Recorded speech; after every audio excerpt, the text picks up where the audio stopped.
제가 이 청각장애인 이 얘기는 어떤 책에서 본 내용인데요. 한국에 유명한 청각장애인이 있어요.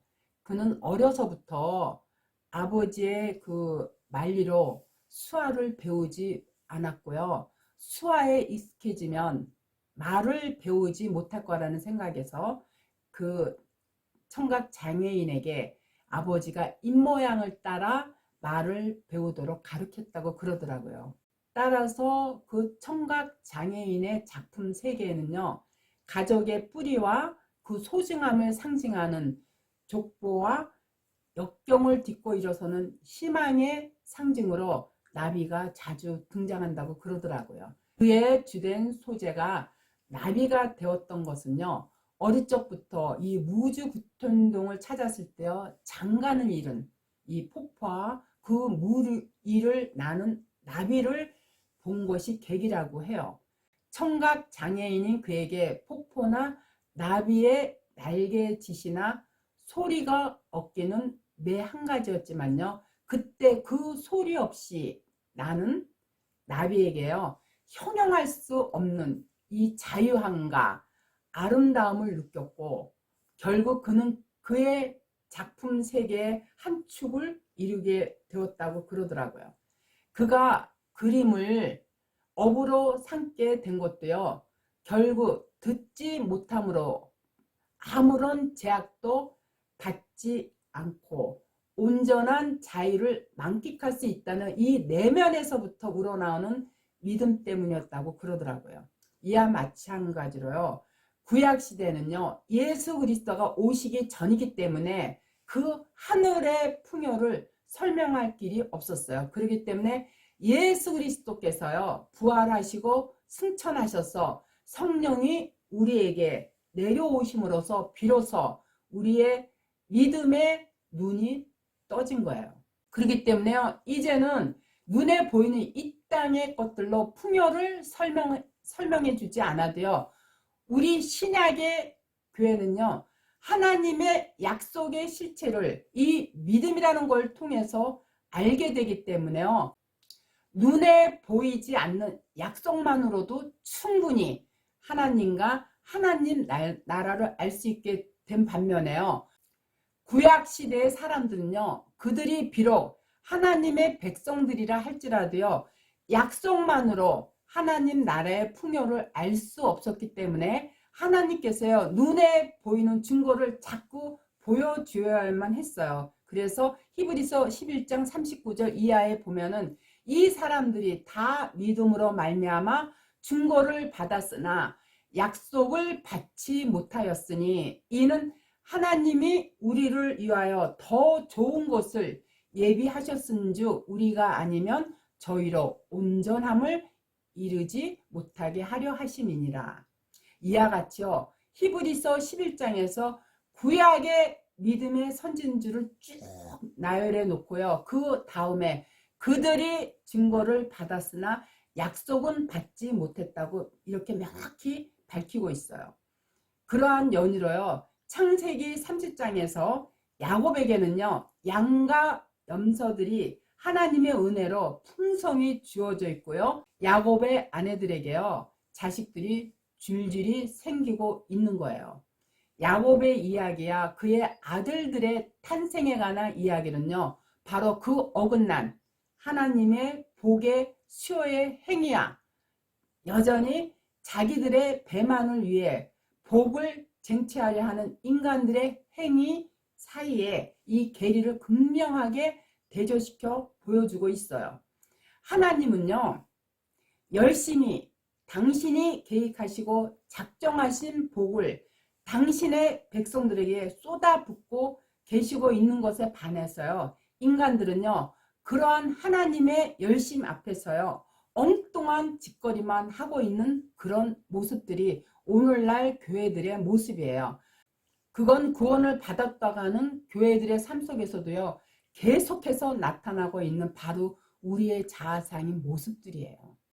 그 차이와 갈등은요, 결국 약복강 나루토에 가서야 해결이 되었는데요, 야곱은 그 약복강 나루토에서요, 한도뼈를 저격당하고 자기가 추구하던 복이 진짜 복이 아님을 알게 돼서 하나님께 진짜 복을 구하게 되었던 거예요. 그때 하나님께서 그의 이름을 야곱에서 이스라엘로 바꾸어 주셨어요.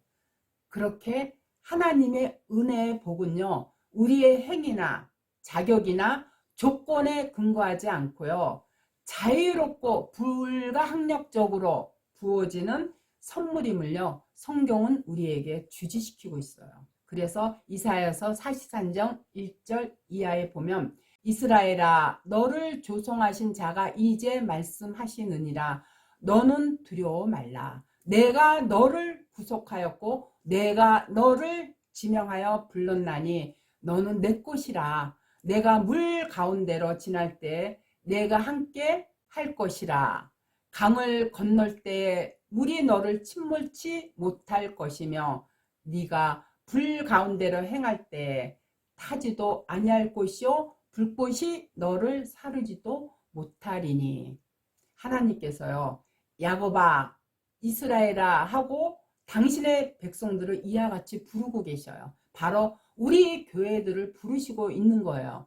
그리고는 너는 내 것이므로 반드시 내가 너에게 복을 부어 줄 것이라는 이러한 은혜가 풍성한 다짐을 하셨어요. 그런데 2절을 보면은요, 그 야곱과 이스라엘이 물 가운데로 지나가게 놔두고요, 불 가운데로 행하도록 놔두시고 있어요.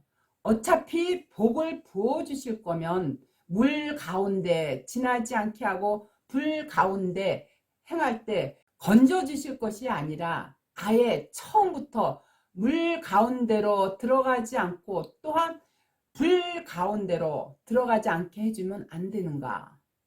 왜 거기에 들어갈 때는 가만히 놔두시고 그 속에 들어가서 허우적거릴 때 이 구원해 주신다고 하시는가? 그게 바로 하나님은요, 당신의 복을 붓기 위해서요, 당신의 백성들의 삶 속에서 끊임없이 간섭하신다는 그런 뜻이에요. 그런데 죄인들은요, 그 하나님의 뜻과 열심의 모든 것을 맡기는 것이 아니라요, 스스로 자기들의 힘과 깨를 동원해서 자기들의 복에 이르려 하기 때문에요, 물속으로 불속으로 들어가게 되는 거예요. 그러나 하나님은요, 그때마다 당신의 열심으로 그 속에서 건져내고 당신의 목표 지점으로 당신 백성들을 이끌고 가신다는 이 하나님의 열심과 인간의 무력함에 관해서요, 친절하게 이렇게 성경에서 설명해 주고 있어요. 이와 같이요, 하나님은요, 당신의 언약과 작정 속에서 계획된 그 모든 일들을 충실하게 수행하고 계시다는 것을요, 우리 교인들은 이거 정확히 깨닫고 알아야 돼요.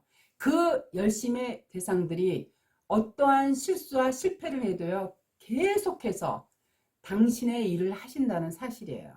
시기와 질투와 이 암투 속에서 이전 투구를 하고 있는 야곱과 그의 아내들에게 당신의 작정 속에 들어있는 아들들과 딸들을 허락하신 거예요.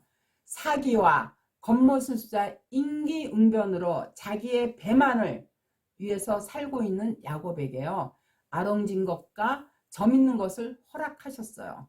그들이 잘해서가 아니라 하나님의 일을 하시기 위해서요. 그런데 그들이요, 히브리서 11장에 믿음의 선진들의 반열에 올라가 있다는 사실이에요.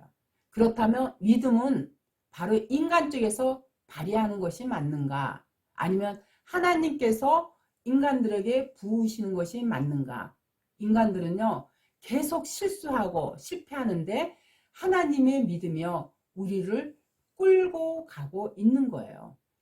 그렇기 때문에 엄밀히 말하면요, 믿음은요, 우리 인간들에게 해당하는 단어가 아니라 바로 믿음은요, 믿음 그 자체가 바로 하나님의 언어인 거예요. 물론 그 하나님의 믿음, 즉 이 객관적 믿음이요, 결국에는 우리들에게 주관적 믿음을 격발해내는 것이지만요. 그 주관적 믿음조차도 우리의 것이 아니라 우리 안에 사시는 예수님의 믿음인 거예요.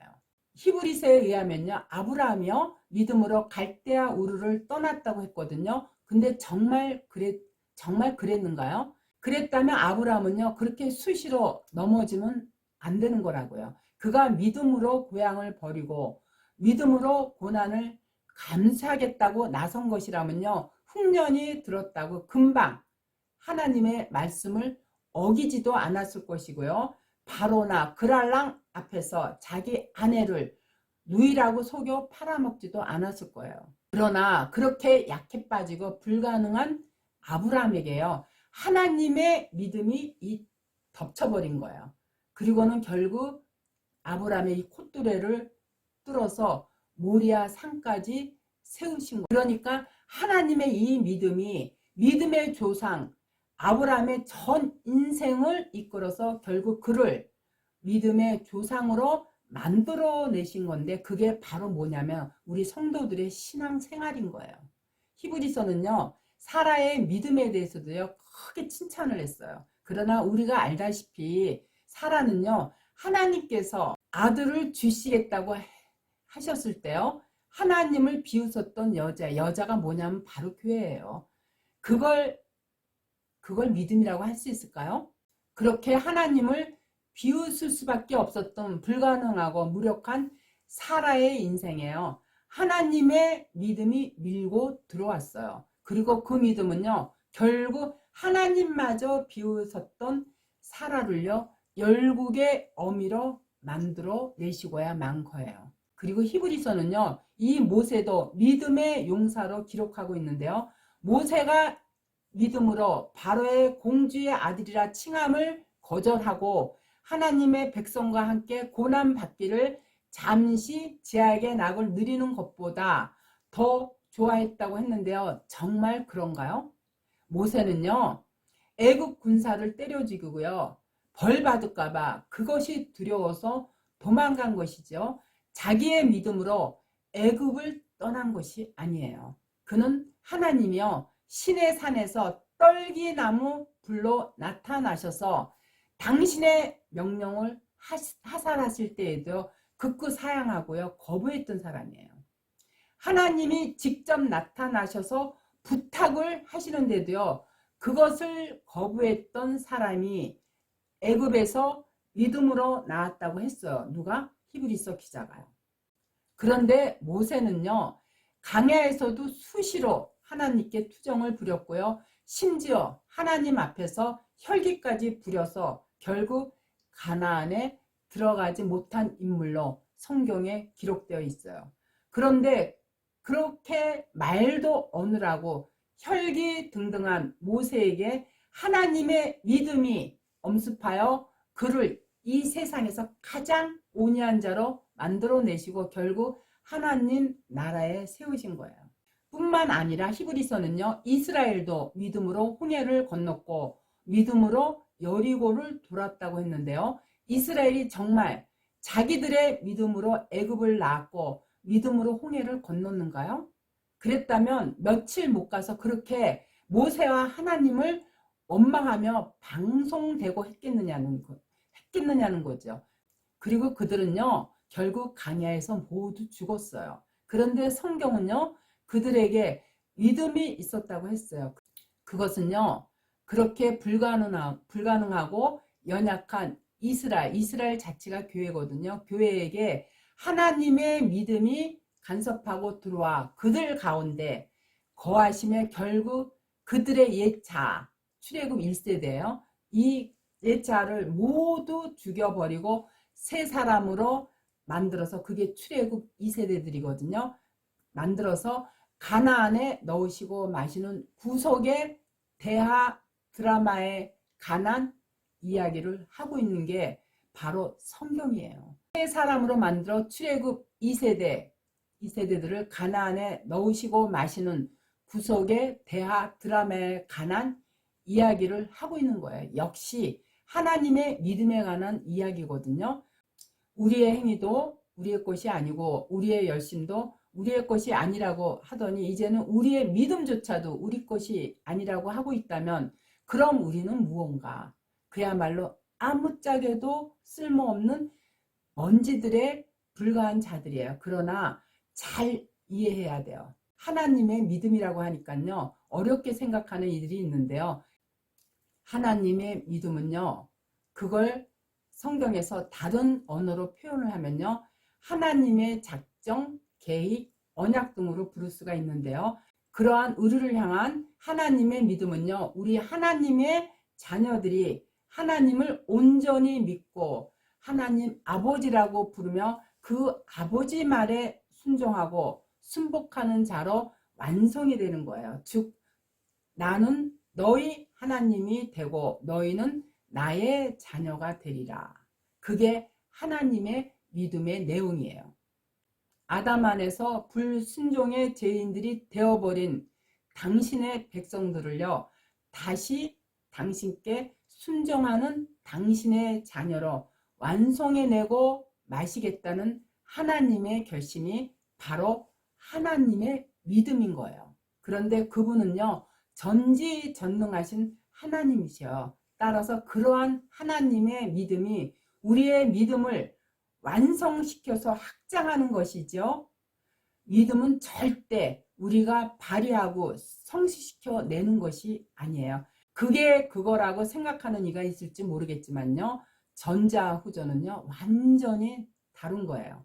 전자는 자랑이 나올 수 있지만요. 후자에서는요. 결코 자랑이 나올 수가 없다는 것이 바로 이 부분이 다른 거예요. 만일 성도가요. 하나님의 믿음이 아닌 자기의 믿음을 조금이라도 의지하고 자랑을 한다면요. 그건 곧 자기의 의가 되는 거예요. 그렇기 때문에 믿음은요. 우리가 노력해서 되는 게 아니라 하나님의 전적인 은혜에 의해서 생성되는 거예요.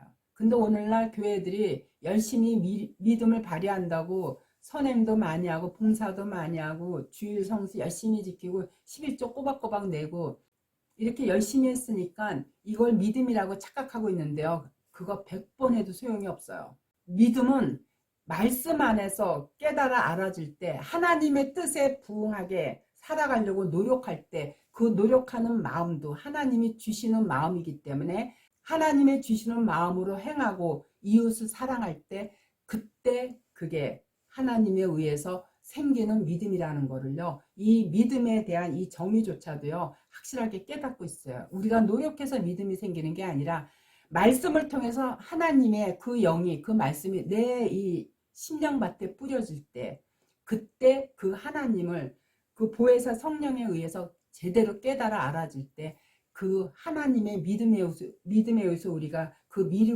믿음을 발휘하는 거죠. 절대 우리의 그런 어떤 행위적인 노력으로 되는 게 아니라는 것을 교인들은 이 믿음의 실체부터 정확히 깨달아 알아야 돼요. 아시겠죠?